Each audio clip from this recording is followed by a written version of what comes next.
Hello guys, Bigg Boss 9 Tamil. Bigg Boss 9 தமிழில் வந்து பார்த்திங்கன்னா ஏகப்பட்ட பிரச்சனைகள் ஓடிக்கிட்டு இருக்கு. இந்த வாரம் வெளியேறப்போவது யார் அப்படிங்கிற ஒரு டீட்டெயில்ஸ் வந்து பார்த்திங்கன்னா தினம் நம்ம சேனலில் வரப்போகுது.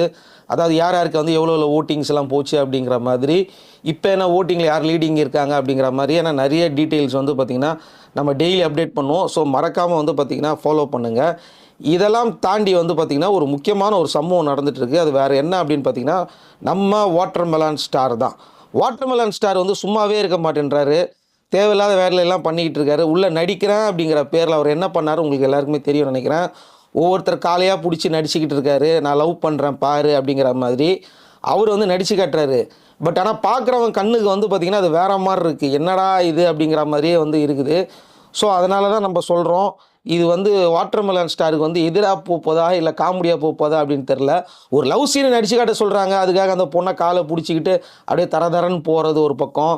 திரும்பவும் நான் நடித்ததை வந்து பார்த்திங்கன்னா இன்னொரு தடவை காட்டுறேன் அப்படிங்கிற காரணத்துக்காக வந்து பார்த்திங்கன்னா அவர் என்ன பண்ணிட்டார் அப்படின்னா திரும்ப விஜய் பாரு காலை பிடிச்சி நடித்து காட்டணுன்றாரு.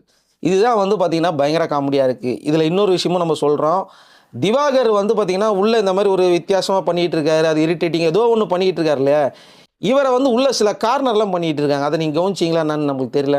யாராவது வந்து பார்த்திங்கன்னா அவர்கிட்ட சண்டைக்கு வராங்க வேணும்னே, வாயான்றாங்க போயான்றாங்க. இந்த கமருதீன் அப்படிங்கிற ஆள்லாம் வந்து பார்த்திங்கன்னா அது வந்து ஒரு நல்ல லாங்குவேஜே கிடையாது அப்படிங்கிறது தான் உண்மை. அந்த மாதிரிலாம் பண்ணவே பண்ணாதீங்க. அவன் எவ்வளோ இரிட்டேட்டான பர்சனாக இருந்தாலும் சரி, உங்களுக்கு பிடிக்கவே இல்லை அப்படின்னா கூட இந்த மாதிரிலாம் பண்ணாதீங்க அப்படின்னு சொல்லி பேசி பழகணும். திரும்ப வாயாங்கிறது போயாங்கிறது. இதில் வேறு கமருதீனுக்கு சரியாக ஃபைட் வேறு வரல போல் இருக்குது. ஆக்சுவலாக வரும்போது வந்து எப்படி சண்டை போடணும் அப்படிங்கிறதெல்லாம் அவர் வந்து பயிற்சி எடுத்துல போல். அவருக்கும் சண்டை போட வரல. அதே மாதிரி வந்து திவாகருக்கும் பெருசாக வந்து சண்டை போட வராது. திவாகர் வந்து கத்துவாருங்க கோவம் வந்துச்சுன்னா, அவ்வளோதாங்க அவரால் பண்ண முடியும். அவருக்கு ஃபைட்லாம் வராது அப்படி மாதிரி தான் இருக்குது. ஸோ நான் என்ன சொல்ல வரோம் அப்படின்னா, திவாகர் கொஞ்சம் நாளைக்கு வந்து கேர்ள்ஸ் கிட்டேருந்து கொஞ்சம் தூரமாக இருக்கிறதே நல்லது. ஏன் அப்படின்னா திவாகர் கேர்ள்ஸ் கிட்ட பேசும்போதெல்லாம் வந்து பார்த்திங்கன்னா அவர் என்ன மாதிரி கம்யூனிகேட் பண்ணுறாரு, அவருடைய பார்வை எங்கே இருக்குது அப்படிங்கிறதெல்லாம் கட் பண்ணி நிறைய இடத்துல வீடியோவை போட்டுட்ருக்காங்க. நீங்கள் பார்த்துருப்பீங்கன்னு நினைக்கிறேன்.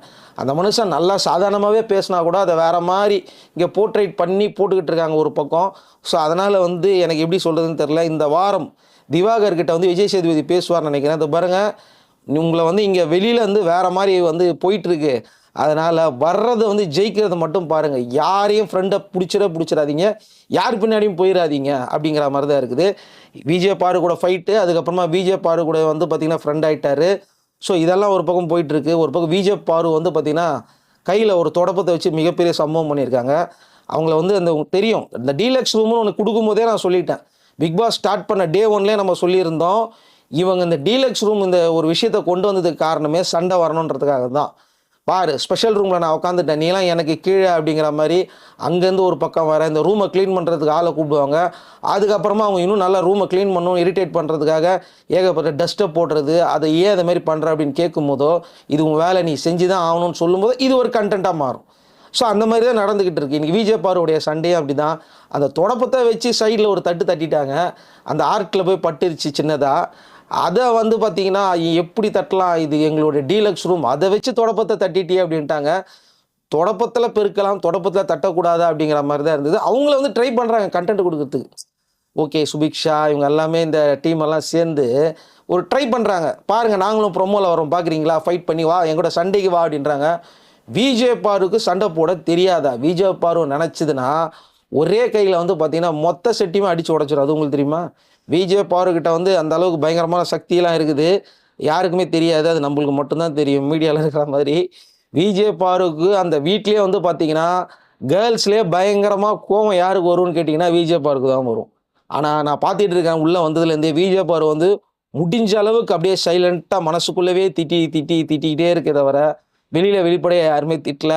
அந்த ஃபைட் வரும்போது வந்து பார்த்திங்கன்னா கீழே கமெண்ட் செக்ஷனில் போடுங்க, ப்ரோ நீங்கள் அன்றைக்கே சொன்னீங்க, இது வரைக்கும் அவங்க யார்கிட்டையும் கோவமாக பேசினதே இல்லையே, எல்லாருக்கிட்டையும் நார்மலாக தான் பேசுவாங்க, ஜாலியாக சிரித்து பேசுவாங்க.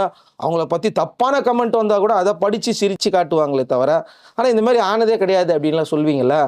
அது நடக்கும் பாருங்கள், இன்னும் கொஞ்ச நாள் நடக்கும். அதே மாதிரி உள்ள பிரவீன்ராஜ் பண்ணதெல்லாம் எனக்கு வந்து பார்த்திங்கன்னா ரொம்ப இரிட்டேட்டிங் தான் இருந்தது. எனக்கு வந்து ரொம்ப சுத்தமாக பிடிக்கவே இல்லை. அதாவது எனக்கு தெரிஞ்சு கலையரசன் வந்து சூனியா அது வெளியில் ரிவ்யூ பண்ணுறவங்களெல்லாம் ரிவ்யூ பண்ணுவானுங்க, அவனுங்க இவனுங்க எல்லாம் பேசிக்கிட்டு இருக்காரு. தலைவனை இன்னும் யாரும் கையில் எடுக்கல. ஆக்சுவலாக இன்னும் டேக் ஓவர் பண்ணல. தலைமை என்னென்ன மாதிரியான வெளியில் வேலையெல்லாம் பார்த்தாரு, என்னென்னலாம் பண்ணாருன்னு இது வரைக்கும் யாரும் டேக் ஓவர் பண்ணல.